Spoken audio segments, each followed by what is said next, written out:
So, what is the difference between CSR and ESG? What are the differences? What are the requirements? What are the similarities? We're going to get into it in this video. Hey everyone, my name is Lindsay Hampson. I'm the president of This Rock Inc. We're an ESG and sustainability consulting firm.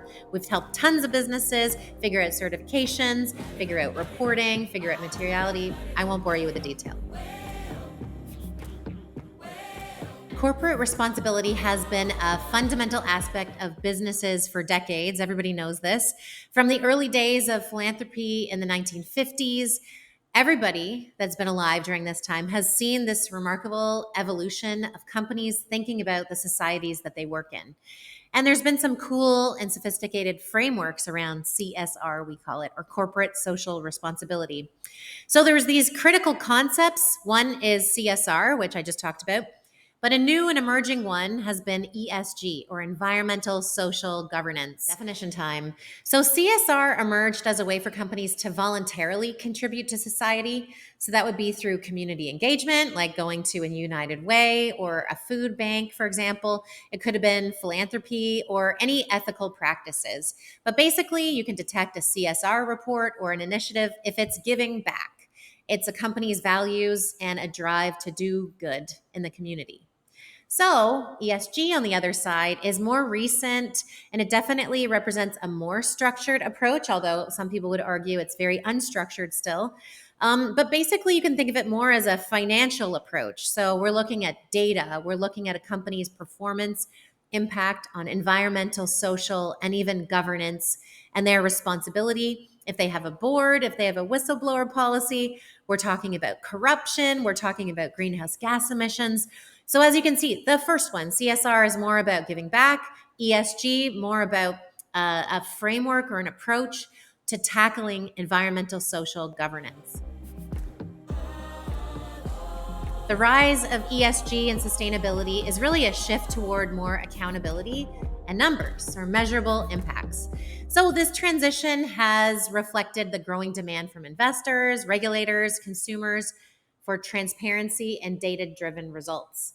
Okay, so what are the main things that we can look at? One is greater transparency and accountability. This one's obvious. We're looking at specific metrics when we're talking about ESG. We're talking about greenhouse gas emissions. We're talking about water usage, waste. We're talking about circular economy. We're talking about procurement. And then when we move to the S's, we're talking about wages, health and safety, diversity, equity, and inclusion, and so on, and even governance.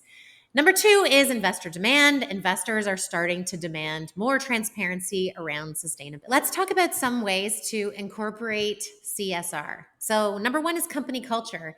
You could implement a code of ethics that prioritizes social and environmental stewardship or just being good.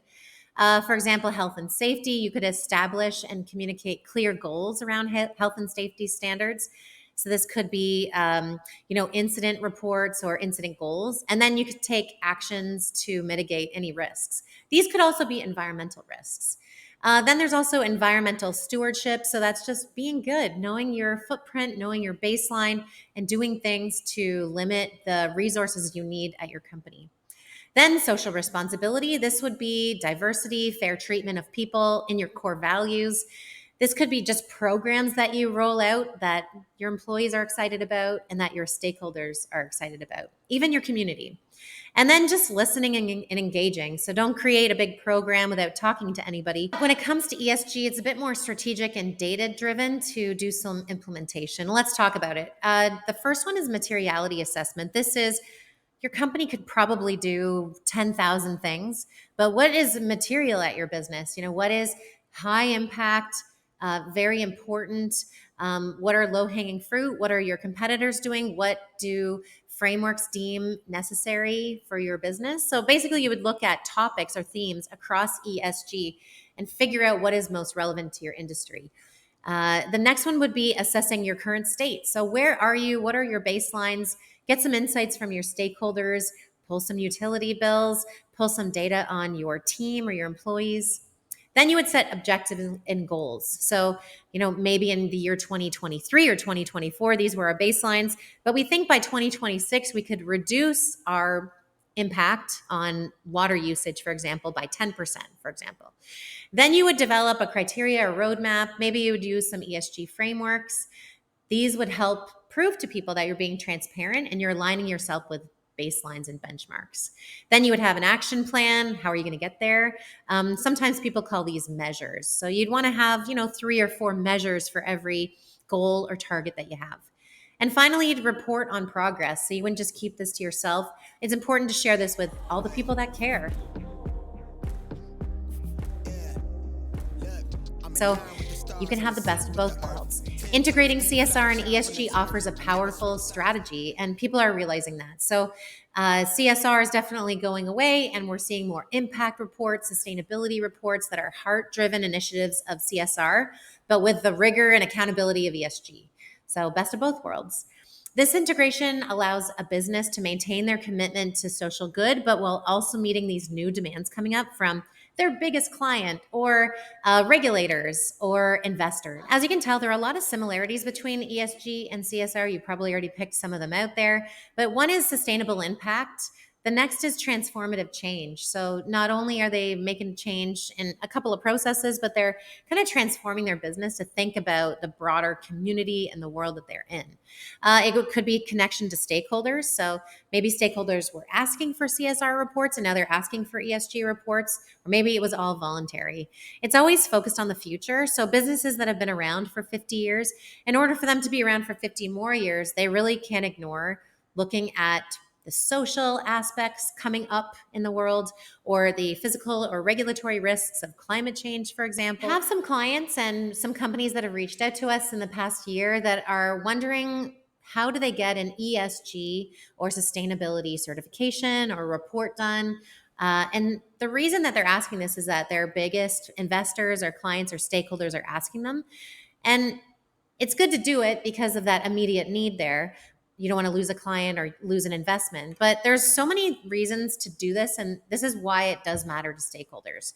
So number one is it would obviously build trust and loyalty if you're doing what they're asking for, but obviously they're asking because ESG or sustainability is part of their culture and they want you to be able to do it too. It also helps in identifying and mitigating risks. Kind of just like we talk about risk mitigation for other parts of the business, sustainable risk identification and assessment is so important because, we need to look down the line at what are the impacts of climate change or wildfires or, extreme sports or supply chain disruptions or, social impact issues, new regulations. There's so many things we got to look at. As we look to the future and the integration of CSR and ESG, I can't imagine that impact and sustainability is going anywhere. It's only increasing in importance. And that is because it's not only driven by governments and regulatory bodies, but it's also driven by your biggest client. And so as things change in the political sphere, those big companies have already made public net zero commitments, for example. And so sustainability is not going away.